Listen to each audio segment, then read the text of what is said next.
how good is their grasping power? Because every individual is different, every child is different. Yes. The Down syndrome child is different from your dyslexic. Correct. Everybody, autism alag hai. Because, Correct. So how did you know? Because it's and to Correct. उनका सबका rhythm बैठना भी Correct. tough thing है. So how did this work? You all had a therapist here. So we had a special consultant called Dr. Neena Vaidya who advised us about their medical needs, their special needs. We co-opted their parents बहुत early on, so that see their parents know them very well. Suppose ये dialogue आपको सीखना है, आपको आपका सीखने का तरीका अलग होगा, मेरा अलग होगा, इनका अलग होगा. Their parents know that. So the parents and us worked very very closely.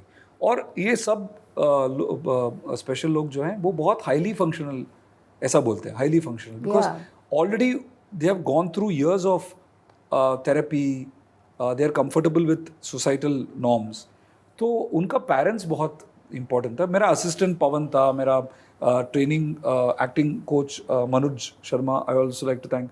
So we for example some people dialogue 100 बार बोल के प्रैक्टिस करते हैं तो आ जाएगा. Some people used to rehearse 300 times 400 times. So वो मुझे बहुत इंस्पायर किया कि यार ये लोग गिव अप नहीं करते. हमको क्या है कि हम एक बार करेंगे, 2 बार करेंगे, उसके बाद हम छोड़ देते हैं, मतलब ये मेरे it doesn't work for me यहाँ, because we don't want to try. But they don't give up. So they keep it and before we know it in 2-3 months we had made sure all the scenes of the movie जहाँ पे भी वो we rehearse like theatre. So पहला lines करेंगे, उसके बाद 1 महीना पूरा लाइन्स. तो लाइन्स वो मेमोरी में आ जाएगा हर एक दिन. Sometimes they used to record and they used to, some people hear it in their earphone, some people write it, तब अंदर जाता है. बट वंस अंदर जाता है ना, कभी भी नहीं भूलेंगे. उनका इतना शार्प मेमोरी पावर है. इनफैक्ट हमको लाइन चेंज करना है तो दिक्कत होता था. हमको उनको कन्विंस करना था कि आप क्यों लाइन चेंज कर रहे हो, ये लाइन गलत है. देन वी हैड टू से नहीं वो थोड़ा ये वो शब्द यूज़ करो. And if somebody else forgets, they will tell that person's dialogue. They don't know only their dialogue, they know the full scene का dialogue. आमिर सर का dialogue उनको पता है, जेनेलिया मैम का dialogue उनको पता है. So if anybody takes a pause also ना, उनको लगता है ये भूल गया, they'll say their dialogue, they'll say भाई मुझे बोलने दो मेरा dialogue. Their memory power is outstanding. Amazing, I know, I worked with Outstanding. They're amazing. You said तुम बोले कि तुम you're a storyteller. When a storyteller starts writing, this is a question of just somebody who's trying to understand. Yeah. When you start writing a story, does an actor or an artist come to your mind when you're scripting any subject? No, not yet. When you write a story, you just think of writing a story. For me, I feel that story लिखने के बाद, then I think कि who is the correct actor, because एक story का एक rhythm होता है, story का एक shape होता है, उसको हम बायस नहीं करना चाहिए मुझे लग रहा है. स्टोरी राइटिंग होने के बाद एक कैरेक्टर हमको समझ में आएगा. देन आई स्टार्ट थिंकिंग कि which is the actor who is correct for this. And suppose it's a big budget film, then we do require a star. Then amongst the stars who was the actor who can fit into this. If it's a slightly lesser budget film, we can go with an actor who is not a star. Then also it's exciting. It gives you a different journey, different flavour. Tell me about the story, about the title, because Tare Zameen Pe was about a special child, again a dyslexic child. Here again the special people. तो title कब decide किया तुम लोग ने, सब कैसे हुआ title को बारे में? एक्चुअली बहुत ऑर्गेनिकली हुआ. जब ये स्क्रिप्ट था, ये उसका टाइटल हम नहीं रखे, it was just a script. Then I think pre production के दौरान आमिर सर के साथ में I used to keep talking about Taare Zameen Par and how I am a big fan and how he directed that and all that. तो later on when we were in pre production, I think Aamir sir ने एक evening बात करने में, he also felt कि यार actually ये तारे ज़मीन पर का सोल जो है, जो कोर है, उसका एक्सटेंशन जैसा दिख रहा है. क्यों ना हम इसका स्पिरिचुअल सीक्वल या स्पिरिचुअल सक्सेसर के रूप में हम क्यों नहीं देख रहे हैं? क्योंकि it will communicate to the audience very clearly कि what is the world of this film.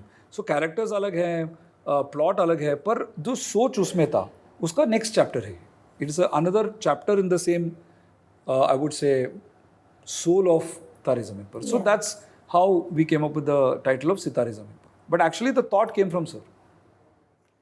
I don't know whether you want to answer that. I'm talking about Kamal Haasan. I think that one film that changed your life is Kamal Haasan Guna. Yeah. And now Kamal is fighting another battle, trying to release his film. Do you want to say something about it? I would not like to comment. Creative expression की बात है ना, इसके लिए मैंने पूछा. हाँ, I would not like to comment on that. Talking about cinema, people say now South is playing on front foot and Bollywood's on back foot. You are somebody who knows both the worlds. What is your take on this particular scenario? And at least, and we are still not really doing good in terms of numbers in Bombay, in Bollywood. What is your take as a filmmaker?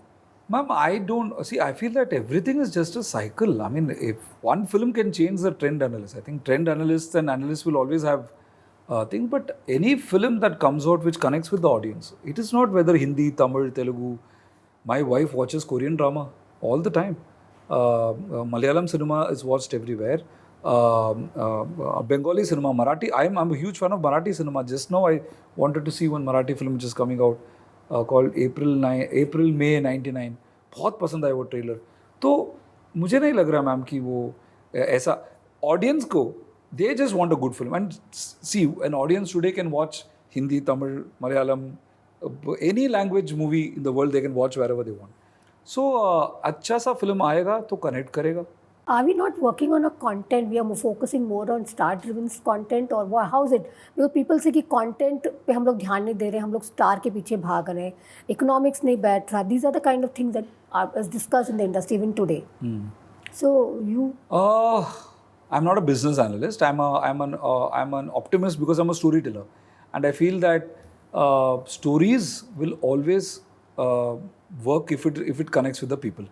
And one always hopes that the story that we tell. कोई भी ऐसा इंसान नहीं होगा जो बोलेगा आज मैं फ्लॉप पिक्चर बनाने के लिए मैं निकल रहा हूँ घर से. So हर एक बंदा प्यार से ही पिक्चर बनाता है, हर एक बंदा वही एफर्ट डालता है पिक्चर में. बट सिनेमा का नेचर ऐसा होता है मैम कि you can not guarantee every time every film will succeed. I think time will, it's all a cycle. ऐसा कुछ नहीं है कि I think if a good film comes in any language and it connects to the public and it gives entertainment as a good story, and definitely star power के बारे में मैं बात करूँगा. Definitely star power boosts a film. I have worked with various types of talents, right? Like in my first Tamil film में किया था, वो एक्टर का नाम प्रसन्ना है. वो बहुत अच्छा एक्टर है. वो अपकमिंग स्टार था. वो is not a superstar. Same way with Ayushmann Bhumi. They are not superstars, but they were recognizable and loved by the people. Today I'm working with a superstar. So the amplification जो होता है, एक अच्छा content आप star के साथ बनाओगे, then 100% the star brings that energy and his fans or her fans will want to see that film. So I think it's a mixture of both. किस तरीके का चैलेंज तुमने दिया उसको आमिर को as an artist, as an actor, because he loves challenges, I know. जैसे तुमने पहले ही बोला कि सब में challenges, कैरेक्टर्स इस तरीके का उसने लेता है, फिजिकल ट्रांसफॉर्मेशन हुआ, मेंट ऑल दैट थिंग मैंने देखा हुआ है उसका. किस तरीके का चैलेंज प्रसन्ना ने दिया और आमिर ने कैसे एक्सेप्ट किया और क्या? Can you talk to me about that थोड़ा सा? और that's an amazing question. And वो क्या है कि एक्चुअली ये चैलेंज इस पिक्चर में था कि सर को मैं रिहर्स करने का इतना मौका नहीं दिया. मैंने सर को पहले ही बोला कि सर आप ना पूरा लाइफ में आप ये पिक्चर के लिए तैयारी कर चुके हो, बिकॉज ये कैरेक्टर जो है ये रिएक्टिव कैरेक्टर है, और ये कैरेक्टर जो है एक कॉमन मैन का कैरेक्टर है, जिसमें न तो आपको वेट गेन करना है, कुछ नहीं करना है, आपको वो फ्रेशनेस आपके अंदर होना चाहिए. आप रिहर्स ज़्यादा करोगे तो वो फ्रेशनेस आपको हट जाएगा. ये पूरा मूवी में आप ट्रेलर में भी देख चुके हो शायद कि he is playing a character who's a normal common man, and a person who reacts to situation. Everybody is kind of either making fun of him or bullying him. तो वो मेरा चैलेंज था कि मैंने सर को बोला कि sir ये हाइट के ऊपर स्क्रिप्ट में जो है और सब लोग आपको वो बुली करें, पर मुझे लग रहा है कि सिर्फ आमिर सर जैसा giant, only a giant can make fun of his own height. You have to be a giant to make fun of your own height. So जो सर के अंदर है वो इज अ जायंट, उसका इनसिक्योरिटी 1% भी नहीं.